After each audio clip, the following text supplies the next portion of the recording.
What's up, guys? Welcome back to another episode with AB Investments. We have such a crazy showdown, and you have front seat row to watch what is about to unravel in this aftermarket. I'm shooting this right before it's right now it's 3:30, so I don't know. By the time it reaches you, it might be after the market is closed. By the time it posts. I've been getting a lot from people that, they don't get even notifications for my stuff anymore. I'm getting shadow banned. It's part of the stupidity. Anywho, guys, look at where we at right now. As far as for AMC, $6, 8 above 2, barely, brings the total sum of $8. Every time, I need you guys to keep remembering, it's the other side too. There's many institutions that are invested into this stock. I keep pointing out to these bases because a lot of people keep forgetting the most important things. It's not just us that are invested in AMC. So the more it goes down, the more they're hurt as well. Now, look at the rest of the market. What we've just been witnessing for the past week, for the better part of last week and so far this week, has been nothing but simply pumping up a market. Most of it is from short sellers closing short positions, not in our meme stocks, not in AMC so far. As far as I know, again, I'm not a financial advisor, but what I've seen is they have been for the better part of last year and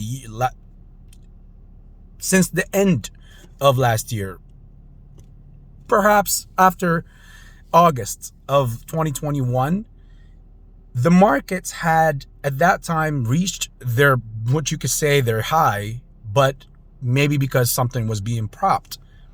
Now, ever since then, it looks and it feels like, and if you don't see it, I'm here to show you this, or to get the understanding of the consensus of what the game has been. I don't know about other creators, content creators. I don't know what they say. I just speak my mind. And you guys all know AB for this now. It's been a long time, right? The powers that be, whoever is shorting, whether it's the market makers, whether it's other short sellers, they're not just shorting AMC or meme stocks. If you pay attention to it, you will see, and by the way, this is late. If you're just now finding this out, this is late. I'm just breaking this down to whoever didn't understand the consensus. Now, most other creators might be, it's either that they have a certain agenda or the opposite. It's either they're trying to spread hopiism or shillism, if that's even a word. We just created a new word on this video, shillism. With what I'm telling you right now, these little rallies that we're getting in the market, whether via the SPY or Netflix. Oh my God, you guys are about to watch the showdown with Tesla. It's going to affect so much. Just watch. Say I didn't tell you so. We'll get into this in just 1 second. But those little rallies, those are not because the media spins it as, oh, okay, great news. Oil is back on. OPEC. Saudi Arabia is releasing more oil now. Next week, they could say that, and next thing you know, we'll have a little rally. But that's not really why we're rallying. My consensus, again, this is my opinion. It's not financial advice, but this is my opinion. Put down your comments in the section as far as what you think after I say what I say. Personally, my opinion is these are really little rallies that are coming after shorts are closing their short positions. Because for these shorts to close their short positions, they have to go back out there. I mean, at some point, they bought these shares and dumped them short, sold them short on the market. When, for example, let's take an example here. The SPY was at 460, 463, whichever was the high. Bought these shares then and dumped them short. And since you've seen they had probably a whole lot of shares, or they could easily be doing this in a way in where they bought then, closed their shorts at a certain point. This is why you see that if you look at the charts, and we'll do it live tomorrow, I promise you.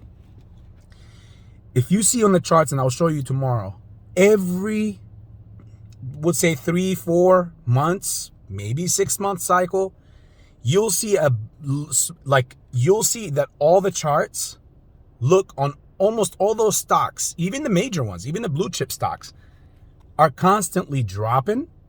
And the next time they go up on the next pump, like those little rallies, they fail to break the previous points, which shows you that these are literally nothing. For me, it shows me that someone or someone's or many ones are closing down their shorts because they're buying back the shares at a much lower price versus where they bought them at a higher value and sold them short. And the difference between wherever they bought them at to wherever wherever they're buying them back at to close their shorts, that is their profit or the net profit in between. And obviously that's crazy amounts of profits. I mean, if you think on it, just a SPY being in the 460s, whichever short seller took it at 460 something and sold it short, and let's say they didn't even close their short positions until just as of late, the 365 or 3 whatever, that's $100 drop. And who knows, there's more on the way. So the point that I'm trying to make to all of you guys is that don't get fooled by little rallies, small rallies. We're in this as far as for us, as far as for AMC. And again, none of this is financial advice. This is just what I do. This is what I'm doing. This is my opinion. It sounds very hawkish. It sounds very crazy. There's nothing to prove any of this. So, don't base any of this as financial advice and go on and try to make decisions on it. See if it makes any sense to you. Double check it. If it does, great. If it doesn't, hey, you've entertained something new for a little while. Anywho, that showdown with Tesla. You're gonna have, for one of the first times, you're gonna have Tesla, the CEO of Tesla, Elon Musk, attending the earnings call. Look how huge this is. And he's going to address the whole Twitter thing with, buying them for $44 billion and all that stuff. So God knows what he's going to say. You're going to have a lot of volatility in this aftermarket. Now, when I'm looking at the charts and I'm looking at the options chain, I'm seeing the general consensus is that we run to the 240s, perhaps 250s. However, there's so many, when I say so many puts being piled up in those ranges specifically. So could it be that that there's so many people that already know what's going to happen? They're riding the wave so that they could go up, and then when the time is right for them, they could exercise these puts to bring the price down, because that's how you bring a price down, through the options chain, if you would like. Shorters know what I'm talking about. So could it really go and be there? Could it go and dump right back down and somebody will make a ludicrous amount of money? We know so many people hate Musk, so we'll see what they'll do, especially a lot of shorts hate Musk, but he also hates them. So let's watch this. This is like a Super Bowl match. That's too much. A football playoff game right now is about to take place. So I'll take my seat and I'll be waiting to watch. Oh, and before I forget, look at the EV market. Look at the Chinese EV market. NIO touched an 52-week low. XPIV, one of my favorites, touched a 52-week low. Li, Li, ticker symbol. Also, those three are some of my top 3 favorites from the Asian Chinese market. You got to watch out, though, because politics play a big role. All those 3 touched 52-week low. This is crazy because, well, I can't say what I was going to say because it will be considered as financial advice. Keep your eye on those 3. Add them to your watch list and watch Watch in the near future what happens with them. Those are 3 companies that have major potential. Just keep them on your watch list and be ready to act in case you feel like you need to. That's that. What else are we covering? SBFM, Sunshine Biopharmaceuticals. That could easily look like the pumper of the day for tomorrow or the after hours today.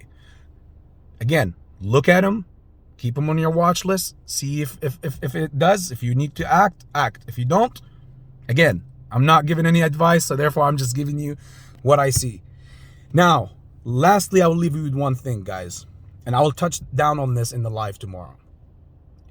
From the beginning, ladies and gentlemen, from the beginning of this whole play, this whole movement, the opposite side had one thing in mind. Their only way out is if we get out or AMC goes bankrupt. AMC did its part. I said this in my last live, in my last video. AMC and Adam Aron, forget the shills what they're saying. What they did with Ape, people will not understand it. He literally said survival risks. AMC just did their part to make sure they don't go into bankruptcy. So they took one hope out of the table. One of the options of hope that the shorts wanted, there was only two options they had. 2 hopes. AMC took one out. There's no bankruptcy on the horizon. Now, number 2, which is the most important one, it's the very essence of this whole movement, is the shorts do not defeat the retail buyers out of their positions. If you don't understand it by now, here's the general consensus. They're betting on the fact that they can out leverage us. You sell before I do. They think they have enough money and enough support from whatever powers, feds, whatever, buddies, other billionaires. Here you go. Institutions. You see how many states are taking their funds out of BlackRock right now, or pulling money out of BlackRock. ESG. This is no coincidence, my dear friends and family members. So they are betting on option 2 now, which is the only option they have left on the table. Who's gonna tap out first? Is it gonna be us or is it gonna be them? Please put your comments on that question, on that saying in the comment section. I will see you guys for the live tomorrow. Sorry for the longer video, but every second is important. Just like I put it out of my time for you, it's also important for you, and hopefully I've was useful for each second that I dished out to you. So again, put your comments in the comment section, please.